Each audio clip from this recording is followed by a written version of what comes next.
سبات آج کل کے ضلعوں کی طرح تھا اور انبار اس ضلع کا سب سے بڑا شہر تھا۔ سبات کا حاکم یا امیر شیرزاد تھا جو اس وقت انبار میں مقیم تھا۔ وہ دانشمند اور عالم تھا۔ اس میں عسکری صلاحیت ذرا کم تھی، لیکن انبار میں فوج اتنی زیادہ تھی کہ اسے عسکری سوجھ بوجھ کی ضرورت ہی نہیں تھی۔ اپنی فوج کے علاوہ اس کے ساتھ عیسائیوں کی بے شمار نفری تھی۔ اتنی زیادہ فوج کے علاوہ انبار کی شہر پناہ بڑی مضبوط تھی، اور دفاع کا یہ انتظام تھا کہ شہر کے ارد گرد گہری خندق تھی جس میں پانی تھا۔ اس طرح انبار کو ناقابل تسخیر شہر بنا دیا گیا تھا۔ خالد بن ولید کے لیے تو یہ اس لیے بھی ناقابل تسخیر تھا کہ ان کی فوج کی کل نفری 9,000 تھی۔ انبار کے جاسوسوں نے مسلمانوں کی فوج کو شہر کی طرف آتے دیکھا تو انہوں نے شیرزاد کو جا بتایا۔ پھر سارے شہر میں خبر پھیل گئی کہ مدینہ کی فوج آ رہی ہے۔ شیرزاد دوڑا گیا اور دیوار پر جا چڑھا۔ اسے جاسوسوں نے مدینہ کی فوج کی نفری 10,000 بتائی تھی۔ نہیں، یہ دھوکہ ہے، دیوار پر کھڑے شیرزاد نے مسلمانوں کی فوج کو دیکھ کر کہا، جنہوں نے ہماری اتنی زبردست فوج کو یکے بعد دیگرے 4 لڑائیوں میں شکست دی ہے، وہ اتنے احمق نہیں ہو سکتے کہ اتنے بڑے قلعے بند شہر پر حملہ کرنے کے لیے اتنی قلیل فوج لائیں۔ یہ ان کی فوج کا ہراول ہوگا۔ اگر ہراول نہیں تو اتنی ہی فوج پیچھے آ رہی ہوگی یا کسی اور سمت سے آ رہی ہوگی۔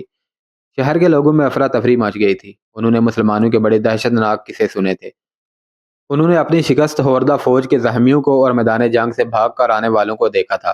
ان کا خوف و ہراس بھی دیکھا تھا۔ سپاہی میں اپنے آپ کو حق بجا ظاہر کرنے کے لیے انہوں نے لوگوں کو جنگ کے ایسے واقعات سنائے تھے جیسے مسلمان جن بھوت ہوں۔ اب وہ مسلمان ان کے اتنے بڑے شہر کو محاصرے میں لینے آئے تھے۔ انہوں نے اپنے زیورات اور رقمیں اور اپنی جوان لڑکیاں چھپانی شروع کر دیں۔ شہر میں خوف و ہراس اور بھگدڑ زیادہ دیر نہ رہی، کیونکہ دیوار کے اوپر سے بلند آوازیں سنائی دینے لگی تھی کہ مسلمانوں کی تعداد اتنی تھوڑی ہے کہ وہ ساری عمر شہر کی دیوار تک نہیں پہنچ سکیں گے۔ پھر دیوار کے اوپر کہے بلند ہونے لگے، مسلمانوں، آتش پرست مسلمانوں پر آوازیں کس رہے تھے، تمہیں موت یہاں تک لے آئی ہے، زندہ رہنا ہے تو مدینہ کو لوٹ جاؤ۔ شہر پناہ پر تیر اندازوں کا ہجوم کھڑا تھا۔ مسلمانوں نے شہر کو محاصرے میں لے لیا تھا اور خندق نے انہیں روک لیا۔ طبری اور یاقوت لکھتے ہیں کہ خندق دیوار کے اتنی قریب تھی کہ اس کے قریب آنے والے اوپر سے چھوڑے ہوئے تیروں کی زد میں آ جاتے تھے۔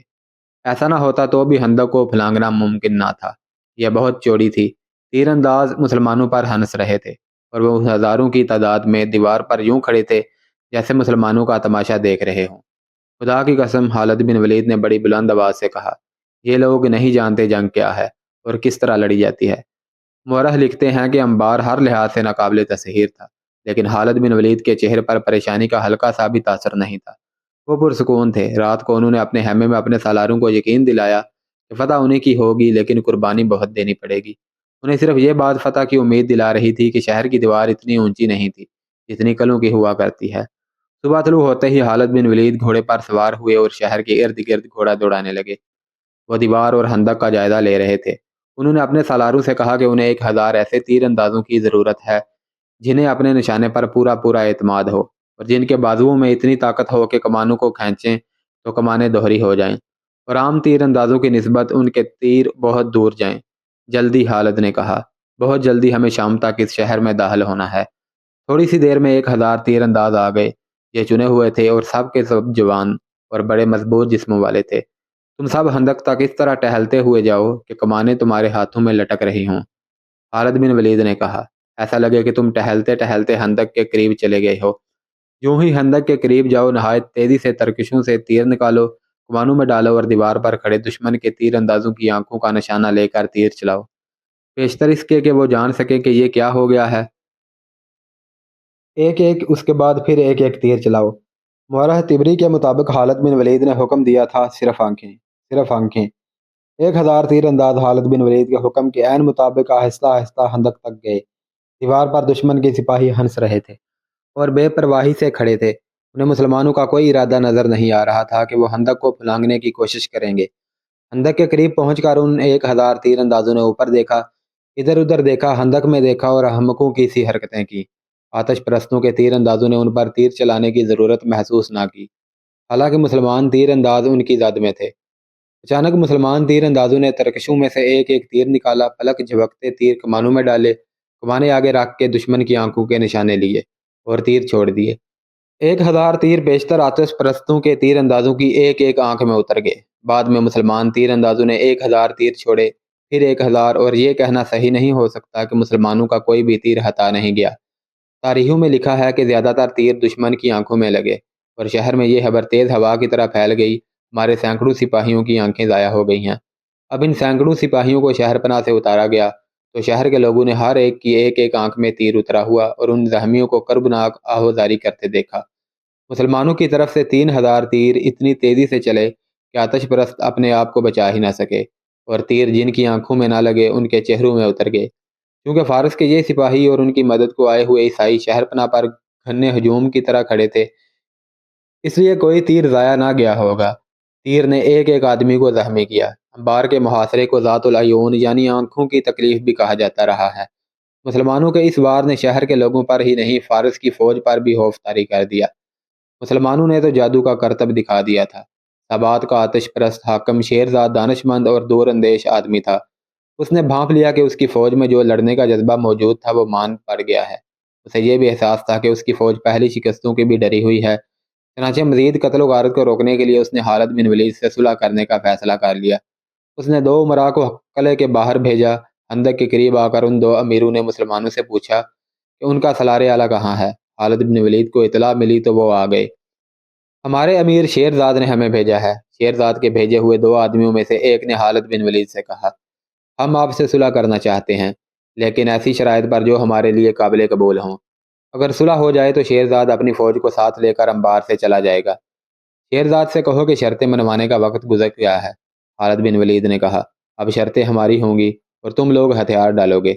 دونوں آدمی واپس چلے گئے اور شیرزاد کو خالد بن ولید کا پیغام دیا۔ شیرزاد نے اپنے سالاروں کی طرف دیکھا، ہم اتنی جلدی ہتھیار نہیں ڈالیں گے۔ ایک سالار نے کہا، ہمارے پاس فوج کی کمی نہیں۔ دوسرے سالار نے کہا، مسلمان خندق سے آگے نہیں آ سکتے۔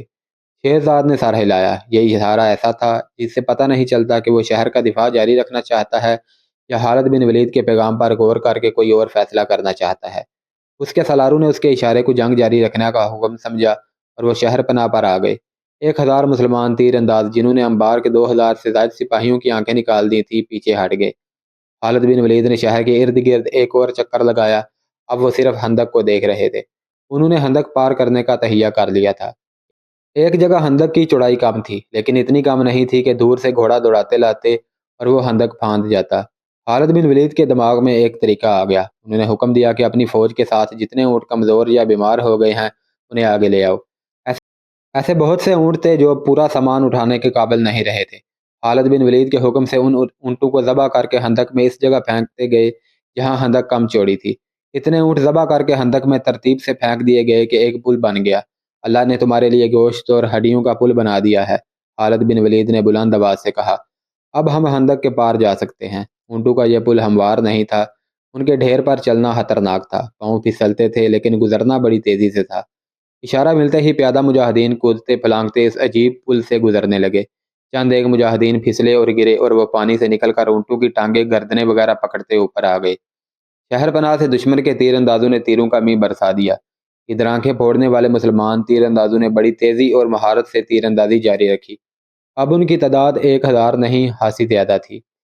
اونٹوں کے پل سے گزرنے والوں میں سے کئی مجاہدین تیروں سے زخمی ہو رہے تھے، لیکن وہ رکے ہوئے سیلاب کی طرح خندق سے پار جاتے اور پھیلتے رہے۔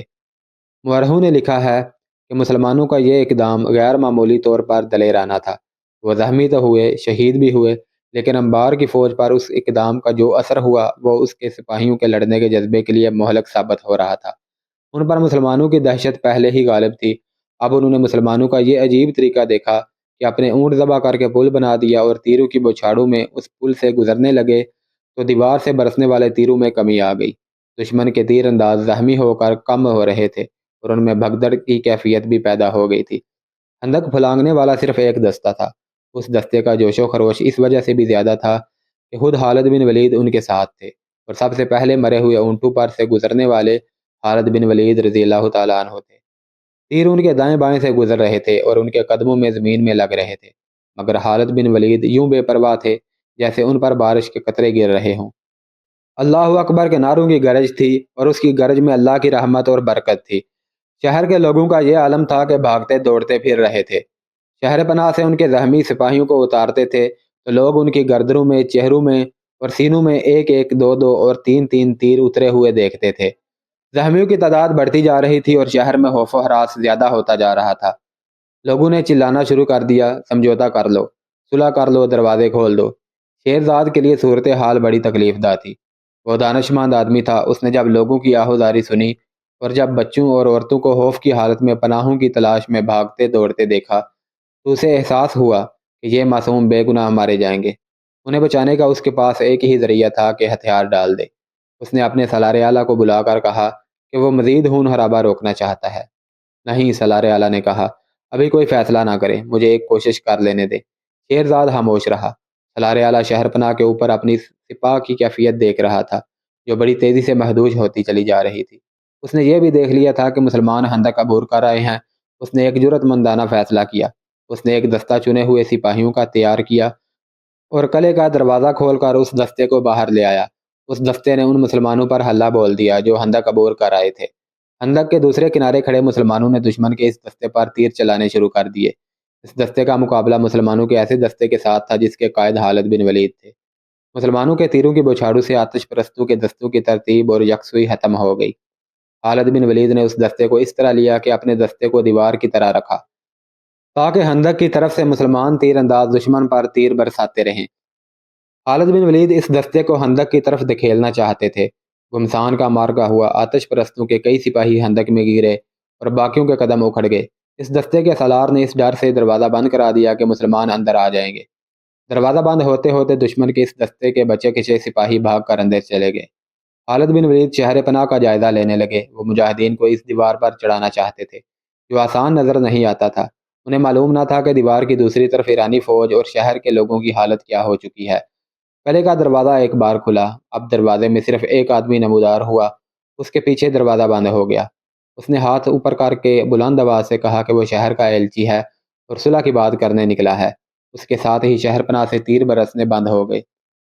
اے آگ کے پوجنے والے، جب اسے خالد بن ولید کے سامنے لے گئے تو خالد بن ولید نے اس سے پوچھا، اب تو کیا خبر لایا ہے؟ کیا زرتشت نے تم لوگوں سے نظریں پھیر نہیں لی؟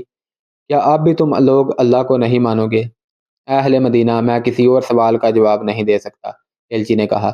میں حاکم ثبات شیرزاد کا ایلچی ہوں۔ شیرزاد نے کہا ہے کہ تم لوگ اسے اور اہل فارس کو شہر سے چلے جانے کی اجازت دے دو تو شہر تمہارے حوالے کر دیا جائے گا۔ طبری اور واقدی لکھتے ہیں کہ خالد بن ولید یہ شرط ماننے کے لیے تیار نہیں تھے۔ انہوں نے ایک بار پھر شہر کی دیوار کی بلندی دیکھی اور سوچا کہ اس پر کس طرح چڑھا جا سکتا ہے، لیکن بہت مشکل تھا۔ حاکم ثبات شیرزاد سے کہو کہ خالد بن ولید اس پر رحم کرتا ہے۔ خالد بن ولید نے کہا، اسے کہو کہ وہ فارس کے فوجیوں کو ساتھ لے کر شہر سے نکل جائے، لیکن وہ ان گھوڑوں کے سوا جن پر وہ سوار ہوں گے اپنے ساتھ کچھ نہیں لے جا سکیں گے۔ وہ اپنا سب مال و اموال پیچھے چھوڑ جائیں گے اور وہ ہماری فوج کے سامنے سے گزریں گے۔ اگر اسے یہ شرط منظور نہ ہو تو اسے کہنا کہ تیار ہو جائے، اسے تباہی کے لیے جو اس نے پہلے کبھی نہیں دیکھی ہوگی۔ ایلچی واپس چلا گیا۔ خالد بن ولید نے شہر کے ارد گرد اپنا حکم پہنچا دیا کہ تیر اندازی روک لی جائے۔ کچھ دیر بعد شہر کا دروازہ ایک بار پھر کھلا۔ بہت سے سپاہی بڑی موٹی لکڑی کا ایک 5-6 گز چوڑا اور بہت لمبا تختہ اٹھائے باہر نکلے۔ تختے کے ساتھ رسے بندھے ہوئے تھے۔ انہوں نے تختہ خندق کے کنارے پر کھڑا کیا اور رسے پکڑ لیے۔ پھر یہ رسا آہستہ آہستہ خندق پر گرنے لگا اور اس کا اوپر والا سرا خندق کے باہر والے کنارے پر جا پڑا۔ یہ پل تھا جو شیرزاد اور اس کی فوج کے گزرنے کے لیے خندق پر ڈالا گیا تھا۔ سب سے پہلے جو گھوڑا باہر آیا اس کی سج دج بتاتی تھی کہ شاہی استبل کا گھوڑا ہے۔ اس کا سوار بلا شک و شبہ حاکم ثبات شیرزاد تھا۔ اس کے پیچھے اس کی بچی کچی فوج باہر نکلی۔ پیادے بھی تھے، سوار بھی، ان میں زخمی بھی تھے جو اپنے ساتھیوں کے سہارے چل رہے تھے۔ وہ اپنے مرے ہوئے ساتھیوں کی لاشیں جہاں تھی وہیں چھوڑ گئے تھے۔ یہ شکست خوردہ فوج ماتمی جلوس کی طرح جا رہی تھی اور مسلمان خاموشی سے اس جلوس کو دیکھ رہے تھے۔ کسی نے ان کا مذاق نہ اڑایا، ابتی نہ کسی، فتح کا نعرہ تک نہ لگایا۔ خالد بن ولید گھوڑے پر سوار ایک طرف کھڑے دیکھ رہے تھے۔ وہ تھکے ہوئے نظر آتے تھے لیکن چہرے پر فتح کی رونق اور زبان پر اللہ کے شکرانے کے کلمات تھے۔